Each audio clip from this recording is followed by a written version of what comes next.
Hello and welcome to session 2 of the Shiver the Lost Ship campaign diaries. When we left off last time, our group had just gotten into a fight with a bunch of infected rats, so that's where we picked up. Getting straight into it, the rats are fast speed, so they all get to go first before any of our players can take a turn. They also have a very nasty ability that when they die, everybody within 5 feet might be infected and have to make a roll to make sure that they are not. I used 5 rats, which was basically 4 combatants plus 1 because Charlie and Marie don't count.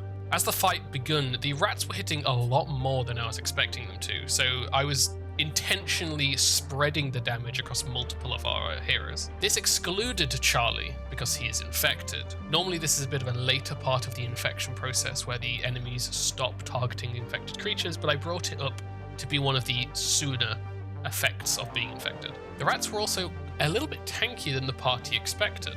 I think they were assuming they could 1 or 2 hit the rats, but they couldn't really. These guys had 8 hit points, which is a fair amount for how much damage our players can do. It ended up taking a shared effort to bring down even 1 rat. However, despite them being pretty tanky, thanks to Kate being able to cause bleeding on the rats, using both her abilities and the weapon she was using, they did manage to get the rats down pretty quickly. It was actually Guy who got the first kill on a rat though, as he blasted it down with his pistol, and he was the first to witness as the worms emerged and began trying to infect people. As the rat's corpse hit the ground and the worms wriggled out, they all scurried towards him and he quickly had to step back. Luckily he rolled well and he did not get infected. But this was a pretty scary realization to the party and they had to rethink their strategy. During this fight, Marie actually took a lot of damage from these rats. By the end, she was reduced to below half hit points. The reason I targeted Marie quite a lot is because it was still pretty early in our story and I don't want to kill any of our players quite yet. So having these NPCs around, especially one relatively useless like Marie, left me with a good opportunity to deal a fair bit of damage to her, and she can always act as a unwilling meat shield for them. Kate wanted to get some distance after causing bleeding on the rats. However, before she could escape the brawl and step away, one of the rats died to that bleed damage, and the worms scurried out, and it was actually Captain Miles, who was also in 5 feet of it, that did get infected. She, on the other hand, did manage to avoid the worms. Each round when it came to Charlie's turn, I began rolling a strange check to see if he could control himself. This isn't a normal part of the infection progress, but I thought it'd be a really cool thematic way of dealing with him in combat. Aside from a couple of turns in which he spaced out, most of the time he did keep control of himself and he could act in a way that benefited the party. Even if the rats were ignoring him, he would grapple them and try and pull them away from party members. He'd saved Marie actually by doing this, although he did, in doing so, drag a rat into 5 feet of Guy. The next rat to die was at the hands of Maxwell, who was using a screwdriver as an improvised weapon. As he stabbed the screwdriver into the rat and killed it, the worms wriggled out, slithered up his arm, and went into his ears and mouth. Maxwell is our first infected player. And after this infection, Maxwell changes, and I'm not sure if it's the player leaning into the worms, or whether this was like a sort of secret side to Maxwell that we weren't aware of. But he gets real sinister. Over the next couple of rounds, they finished off the remaining rats, and nobody else got infected. By the end, Marie was badly injured, and Guy had also taken a couple of hits as well. This had dropped him into his weakened state. Since we're technically playing on Nightmare difficulty, every 4 hit points of their 16-point bar changes their status condition. When they are weakened, they have to remove 1 skill dice from a skill of their choice. After the next 4 hit points, they become limping, which makes them permanently slow. After the next 4 hit points, they enter a state of trauma, where they can either choose to take a skill with a talent die and remove the talent die, or choose a skill that has no talent die and make it so they cannot use that skill at all. And then the next 4 means dead. So Guy was now in his weakened state, having to choose a stat to remove a skill die from. Personally, I would have made Nightmare mode the default difficulty, as usually it's just a straight 16 hit points and then death at the end with nothing progressively happening as it goes along. Nightmare mode adding these different debilitating debuffs as health dwindles makes for a much more tense, scary game. And that's kind of the point of Shiver, so. Kate did ask the group after the fight if anybody got infected, and everybody denied it. Maxwell said no, Captain Miles said no. Captain Miles was actually very eager to move on from the fight, but his eagerness actually started turning even Guy against him. We don't have time for this. What have we learned from this room? What have we got the information we need? No. Any sign of any life? Anyone we can find? I mean, there's your sign of life, sir. Just point my pistol towards one of the dead rats. We're not here to save rats. We're looking for personnel. Any signs of personnel? Understood, sir. But this is some weird shit, even by my standards. I understand that, but we are still here to do a job. And what are your orders? Search the rest of this area, see if there's any signs of where people might have gone. And then something happened that I really did not expect. Marie has been a non-combatant. She's kind of here purely for flavor, and there's a bit of like a sacrifice NPC. She's not here to fight, and she doesn't have a whole lot of skills that they can use now that they are at the ship. However, she is part of Kate's town, and I thought Kate would have a certain level of care about her. However, the group decided, almost unanimously, to send Marie away. She was very injured, and Kate did not want to heal her using either her once per doom quarter skill or her medkit uses. So they began to try and convince Marie to leave. I'm gonna look over at Marie and feel really guilty, but go say, hey, maybe you should go back to the boat. Wait there for us. I don't want to be alone. What if there's some of them out there? What do you mean? There's definitely gonna be more in here than out there. But at least you guys can protect me in here. You guys, you have guns and things. I out there, I'd be on my own, defenseless. What if you take the boat, go out a little bit, and we can signal you from the ship when we need a pickup? I don't think they swim. Make a hearts check. Wow. She nods. Okay. Okay, can I have the keys? Yeah, here you go. Okay. Oh, hand them over. All right. She takes them. Gives you all a nervous look around, and she glances at the rats. And then she begins to. I want to look to the captain. Can I take her back? We don't have time. If you're sending her away, send her away, but we need to keep looking. See, now I'm nervous that we've given her the keys, because what if she dies and we don't have the keys to leave? Max isn't really doing much here right now, right, Maxwell? I guess. He's a warrior. Why don't we have him escort her up there? He can at least steady her, get her there quicker, and then he can rejoin us as we're searching. You see, he's not happy with it, but he gives a quick nod. All right, Marie, come here. I want to take the keys back off Marie, and I want to take the door key off of it. Marie, this is for the door to the cabin. I'm going to keep the engine keys. Is that all right? So I'm not sailing it away? Yeah, she should sail it away a little bit. The thing is, though, with the boat, the current, if we just let it float, she'll just float off. There's no anchor on that thing. And we can't have the engine running for God knows how long. You don't have an anchor on your boat? I mean, I don't know what your experience with boats is, buddy, but not all mini boats have anchors. Sounds crazy to me. Especially out here. But alright, I guess. You see Marie is very just not happy with this situation. But she, they're your keys, so she lets you hand off the one you want. Either way, Marie, I don't think it's good for you to stay in here. Fine, let's go. We'll scour the boat a little bit. We'll make sure there is nothing on it, okay? And we can close you in the cabin, and once that's done, you'll be safe. What happened next was some true horror movie shit, and I fucking loved it. The players had seemingly forgotten that they had to climb to get on top of the ship. So, as Maxwell and Marie arrived back at this climb, they realized they're going to have to scale down it. On the way up, they had used a group check, and Guy and Kate had carried them through this check. Maxwell had not gotten any successes himself. But this time, it was just Maxwell and Marie, neither of which are particularly good with grit. So, they rolled their grit checks, and got 0 successes. Maxwell and Marie began to scale down this cliff. They had barely gotten more than a few meters, far enough that they could no longer reach the top of the icy shelf, but still about 60 foot above the water. Marie's foot slipped and she began to skid down. As she began to slip, she reached instinctually at Maxwell and grabbed his tie, dangling from this tie, tightening it around his neck and almost pulling him off the wall too. He realized if he doesn't do something quickly, he's probably going to get choked out, and Marie and himself will both fall, likely to their deaths. What happened next honestly surprised me. Rather than trying to help Marie reattach to the wall or trying to calm her down, Maxwell pulled out his screwdriver, an improvised weapon, and sunk it into Marie's wrist.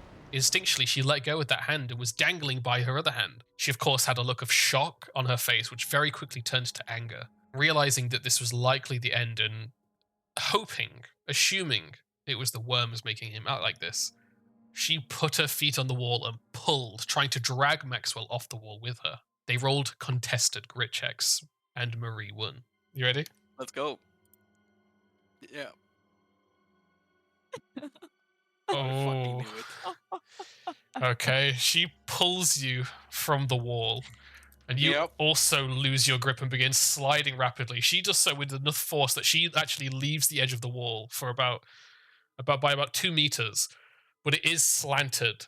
And as you're sliding, you see her impact and crumple and begin to just roll, barrel rolling down the side. Her bones, you can hear them breaking and echoing across the icy water.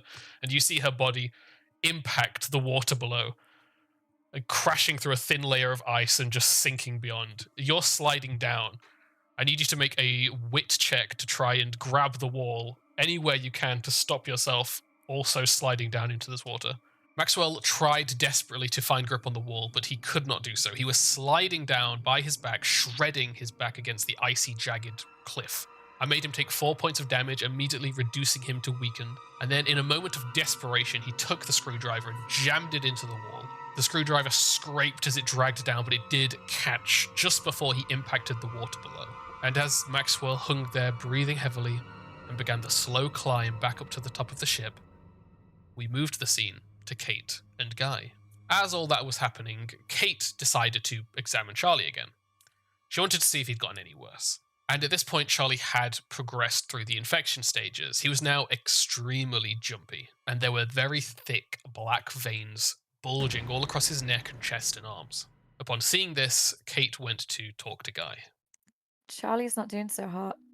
And look, I know me and your captain have had some issues, but what I'm about to say isn't a personal thing, but I swear I saw a worm go in his ear during the fight. That's not good then. I just wanted to let you know, because from the way things are going with Charlie, I'd say that either whatever this is gonna come to a point very soon, and the captain might be next. So just keep an eye out, I guess. What about Marie and Max? You see anything going to them? I mean, I was with Marie the whole time. She seemed fine. I was too far from Maxwell. Do you see anything? No, I was too focused being down sights. I mean, little buggers had to keep my target acquired. Yeah. But like, you're good, right? Oh yeah, I'm fantastic, you know, like as long as we all make it back, I think I'll be okay. Alright. Well, chin up, I guess. Yeah, thanks for the patch up. You know, you didn't have to. Nah, it's all good. I mean, if you have time, I'll do another one as well later. I think Max was looking pretty beat up before he left, so he might need some help too. Right, but this is twice now, so I feel like I should owe you a favor or something by this point. Alright, it's what I'm here for. You just keep everyone alive. That'll do me. Yes, ma'am. Anything else of interest in here you found? I mean, based on the equipment, I'm gonna start like walking and gesturing. It seems like they were definitely experimenting on the rats of some kind, and whatever the last one was successful, but they made a new one and they haven't reported that one, so I'm assuming whatever the hell they were doing here resulted in, I'm gonna point to the rat at the side, whatever the hell that is. But this is well beyond my understanding of, you know, experimentation and medical issues. I can heal, I can fix. I can't change an experiment. I think we just hold up here till Max gets back, and then continue onward, I guess. If you don't think there's anything else here, you're the doctor, of course. Yeah. Hope she's alright. Poor thing was petrified. Oh, well, I mean, Max is a lawyer. They're kind of sleazy and slimy, but he seems like a good guy, so... After about 10 minutes of searching, the group in the ship heard the thumping, limping sound of Maxwell returning. And of course, he was looking a lot more beat up than he had been when he had left. But he wasn't going to be honest about why. Oh. Maxwell, what the hell happened? Took a bit of a tumble on my way back up. That ice shelf is not nice. Oh. Is Marie okay? Yeah, she's fine. It was on my way back up after leaving her in the cockpit. She's fine. But I'm almost not. That was close. Shit. But she's on the boat, right? She's locked in the cabin? Yeah, exactly. That was locked her in the cabin. Or, well, she locked herself in the cabin, actually. It was on my way back up when I didn't have any climber's assist. Right, well, shit. Come on, sit on the table, put your leg up. I'll fix you. Thanks. Kate decided she had to use a medkit use to fix Maxwell up, even if the player was very begrudging about this after witnessing what had just happened on the top of the ship. Before the group moved out of the labs, Guy took a moment to check out Charlie again. There's been multiple instances where people had suggested lightly or not so subtly to put Charlie down, and I think Guy was beginning to feel out the situation and decide whether he needed to do that. He noticed the veins and some very sunken, weak-looking muscles. You've been working out? I just point to his neck. Doing like neck stretches and stuff while everybody's getting patched up. No. Why? What are you saying? I don't remember you being that bulgy. I guess right there. Maybe there's more to computers than I thought. Who knows? He reaches up and touches it, and it writhes and slithers away under his touch, and his hand jolts back. You see dread in his eyes. What was that? What's wrong with me? We gotta figure it out, buddy. I feel weak. You feel weak? We need to keep searching for things. I'm gonna level with you now then. If you become a danger, I'm not gonna hesitate to put a bullet in you. We're gonna try to get whatever's inside you out. But if you end up like those rats, I will put you down. Make a hearts check. Charlie was very close to reaching for Guy's gun in an attempt to defend himself, but the successful check did keep him in check. But the successful check had made him restrain himself, and he kind of just nodded pitifully. Next, the group moved towards the captain's office. The door was locked, but they did have a crowbar which they used to quickly pop open the door without much effort. Inside, you find a Spartan office, shelves and maps attached to the wall, as well as a safe. The center of the room is dominated by a large desk. Behind it, a high-backed office chair sits with its back facing you. The blood trail from the hallway leads to the chair. They could see that somebody was sat in the chair. With his pistol in hand, Guy approached the chair. You head to the chair and you swing it around and you hear this raspy inhale. Who's there? And as you look in the chair, you see the ship's captain, but in a state that you hardly recognize. He's missing his right arm from the elbow down, blood seeping from the hastily bandaged stump. His face and skin is contorted, pale, covered in these thick, black veins. He stares up at you. Who are you? Rescue team. Then you're too late. Too late? You're still alive. I can save you. There's nothing to save. The only person you should save is deeper below. You need to find Professor Broom. He'll be in the lowest parts of the ship. We should never have done these experiments. You said Professor Broom? Professor Broom. There are things that live in the void. They've taken over the ship. They take over living things, consume them, use them to spread and infect others. It's the worms. Don't let them get close to you. Close the gate before any more of these things get through. It'll be the end of us if they do. Hey, why don't you take a look at him? Charlie, why don't you come with me? We're gonna go get Broom. You won't be able to get to him that way. Well, then how do I get to him? With his remaining arm, he awkwardly forces it into his pocket and pulls out a security key. Drops it onto the ground. Take that. You'll need another one. There'll be the floor below. You need to get to the hold. There'll be other staff members who can get you in. You need 2 guards. Are the other staff members alive? I doubt it.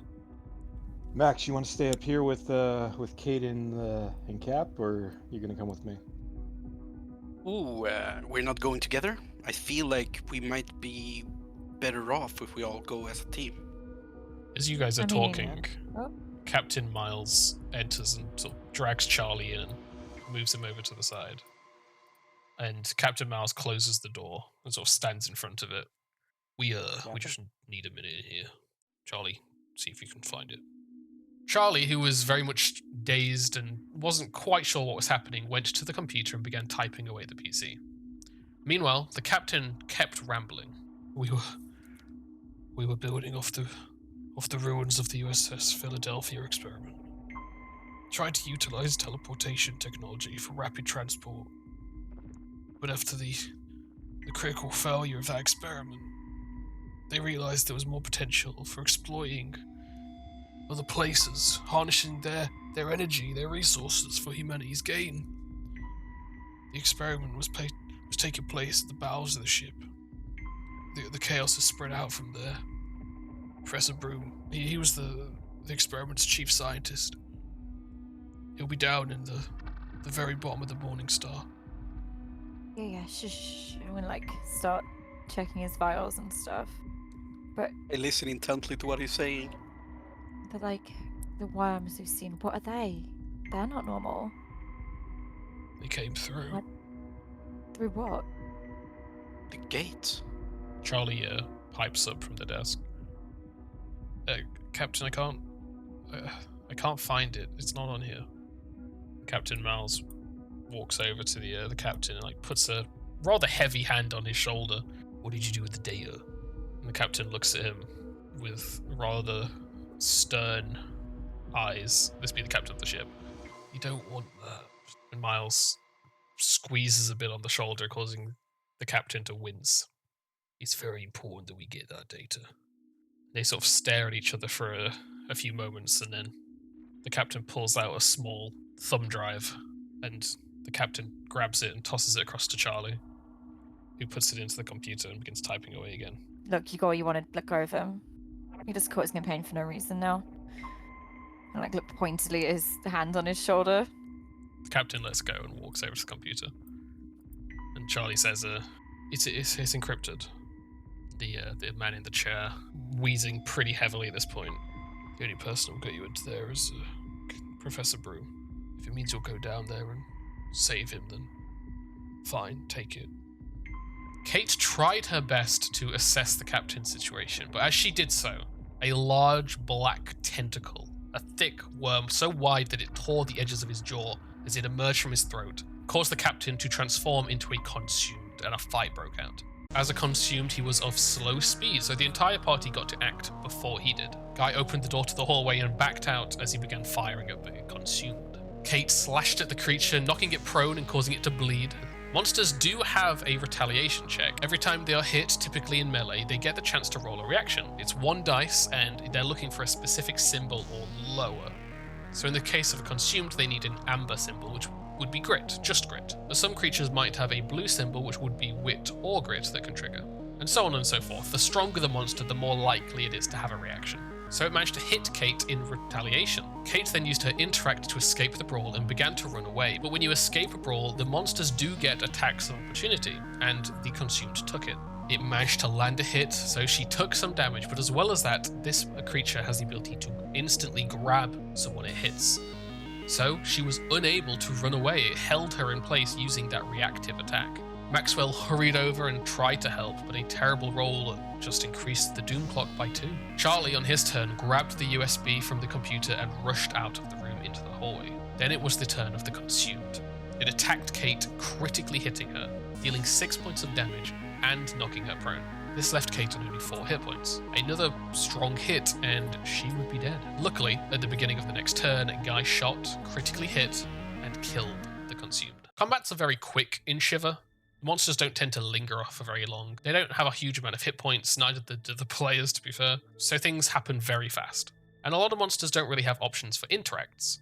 So they won't typically be doing the most efficient turns that they could. This is probably a good thing since the game isn't technically like a tactical combat game, despite it sometimes feeling like that in the way the skills and level ups work. I think if they ever do a second edition of Shiver, I would make it so that monsters have more interacts, and I would also make it so that monsters are harder to deal with if the doom clock has ticked up. Maybe if the doom clock is past 30 minutes, an ability gets worse, or they unlock new abilities. Kate didn't really have a choice but to heal herself, so she put the last use of her medkit into herself and returned to 7 hit points. Suddenly, there was a banging at the southern end of the corridor, and as Guy poked his head out of the door, he saw that there was a large swarm of consumed sailors rushing down the hallway towards them. The group all piled back into the office, slammed the door behind them, and then began to panic about what they're going to do. Luckily, they saw vents, and they began to crawl into these vents as the consumed smashed down the door and entered the office. After a short amount of crawling,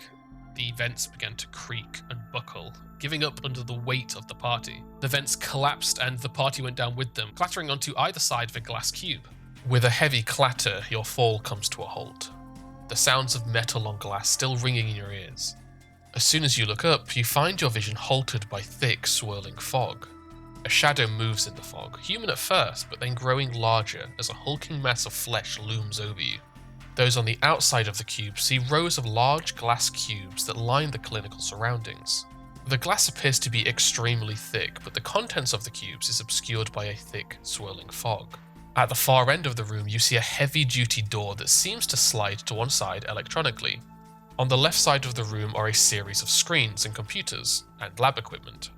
Maxwell and Guy had fallen into a misty glass containment cube, while Kate, Charlie, and Captain Miles had fallen out into some kind of large containment hall. Inside the containment cube with Maxwell and Guy, it was an awful, swollen monster, and combat began. The amalgamation is a medium-speed creature, so it went whenever I wanted it to go. But Kate was slowed right now, so she was going to go last. The group's first port of call was trying to get this door open, so they sent Charlie to go look at some computers to see if he could figure out how to open it. He rushed over to the computers, but he was very sickened at this point, and instead of seeing anything of value, he threw up a large amount of bile and worms. The captain began to rush over to the lockers nearby to see if there was any useful equipment, and Guy opened fire on the amalgamation, critically hitting, but this creature has a lot of hit points compared to the things they fought so far, so this wasn't a huge dent in the amount of hit points it had. The amalgamation responded by rushing over to Guy and slamming into him with the dangling torso.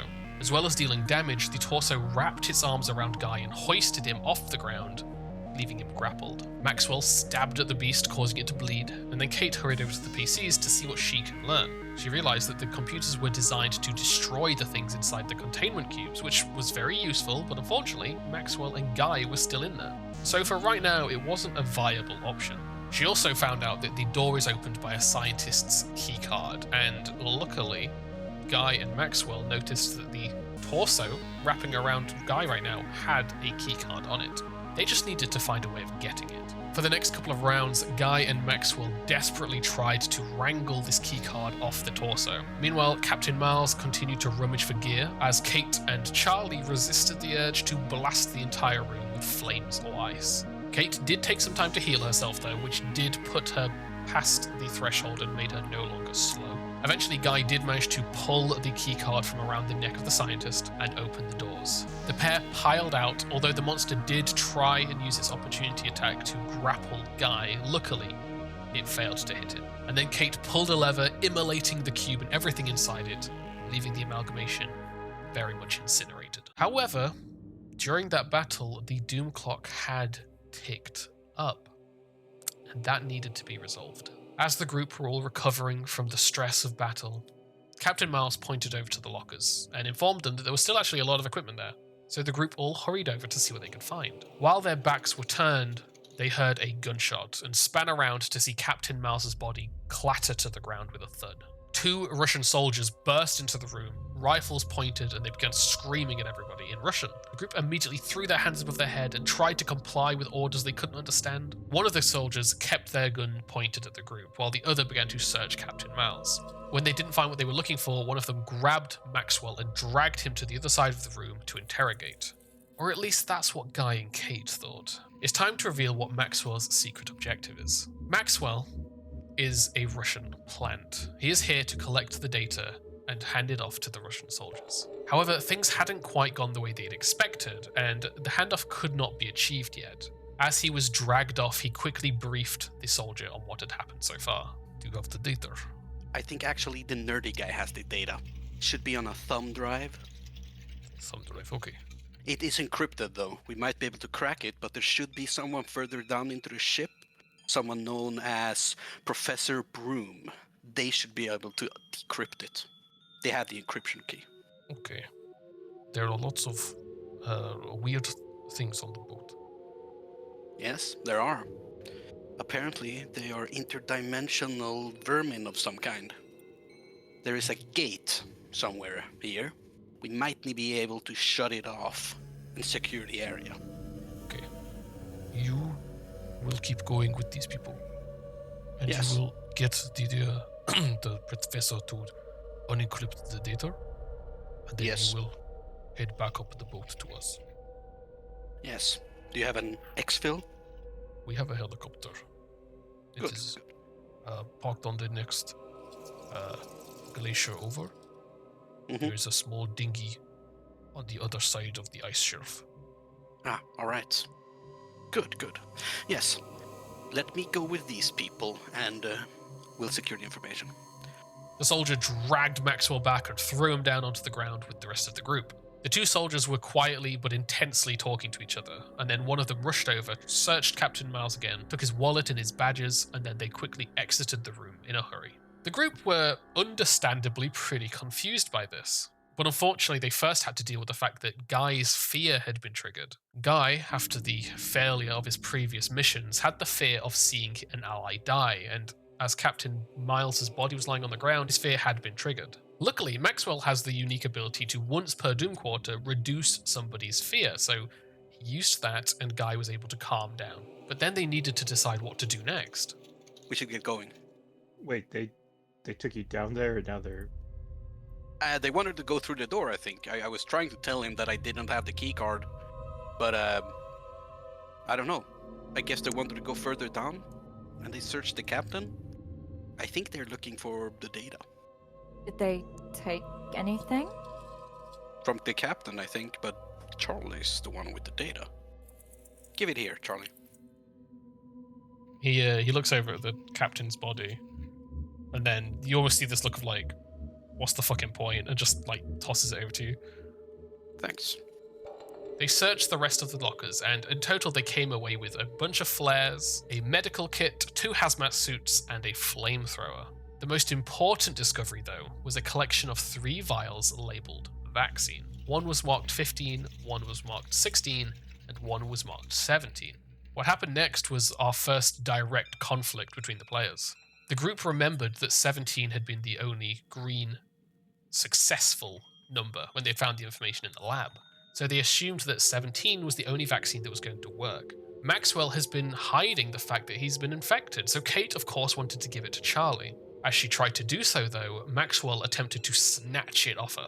I had the 2 roll against each other, wit check to see who was faster, and after multiple draws, eventually Kate won out, and the vaccine went to Charlie. Charlie immediately looked much better. The bulges in his neck sunk down, his colour returned, and that dazed expression in his face seemed to disappear. It was almost as though he hadn't remembered the last hour.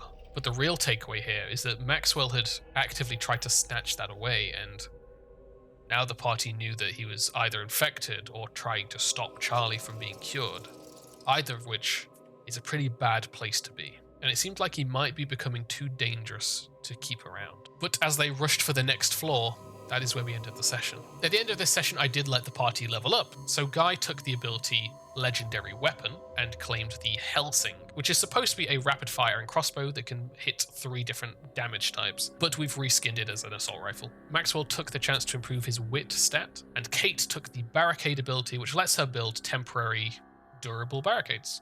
This session had a lot of really good drama. I'm loving the way that Maxwell is being played. I'm not sure if it's getting infected that made him change how the character was going to be portrayed, or whether this is something he always had in mind, being this sinister, greedy character. But it's adding a lot of depth to the adventure that is really interesting and really cool. With Charlie being the only NPC left, it's going to be pretty dangerous for our players now, as I can't spread that damage around as much as I could.